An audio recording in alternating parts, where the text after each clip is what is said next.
Dalawang pasahero ng naaksidenteng bus sa Alabang Viaduct, Kamakalawa ang masusing binabantayan sa ospital matapos silang tumilapon mula sa bus.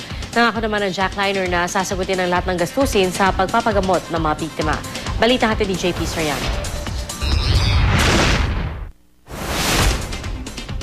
Mag-aalas 5 nang makita sa CCTV ng Skyway nakapangingilabot na sinapit ang jackliner bus na ito.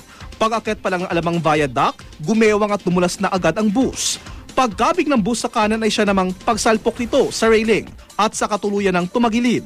Ang mga sasakyan sa likuran ng bus napilitan ding kumabig at huminto. Ilang segundo pa ay dahan-dahan ang naglabasa ng 60 sakay ng bus kasabay ng makapal na usok na lumamon sa viaduct. Karamihan sa mga pasaherong dinala sa ospital, minor injuries lang ang tinamo. Pero dalawa sa kanilang masusing binabantayan ngayon sa pagamutan matapos tumilapon mula sa bus. He sustained multiple physical injuries, and the other one also is being monitored for closed head injuries. Conscious ba sila pareho? Conscious naman, pero a bit drowsy, which is something to look out for. Nauna nang sinabi ng driver ng bus na walang patid na pag-uulan ang naging sanhi ng aksidente. Pag-apa ko po ng preno, slide po pa kanan.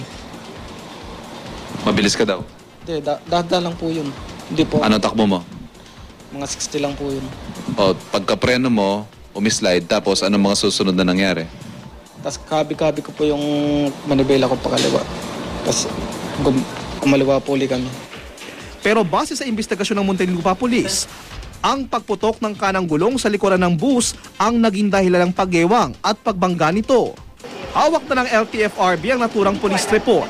Depende sa kalalabasan ng kanilang investigasyon, ay maaaring sumailalim sa inspeksyon ng lahat ng bus ng jackliner at maaari ring isailalim sa iba't ibang seminar at training ang driver na nasangkot sa aksidente. Titignan natin kung papatignan yung sasakyan, kung yung bang sasakyan merong mechanical failure dun sa nangyari. At kung merong pagkukulang yung driver kung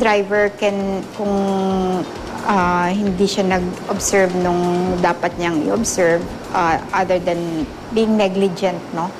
So, pwede siyang ma-penalize na mag-attend ng seminar. Ang jackliner, nagsumite na raw kanilang incident report. Nangako naman daw ang pamunuan ng jackliner na sasagutin nila ang lahat ng gastusin sa ospital ng mga nasaktan. JP Soriano, GMA News.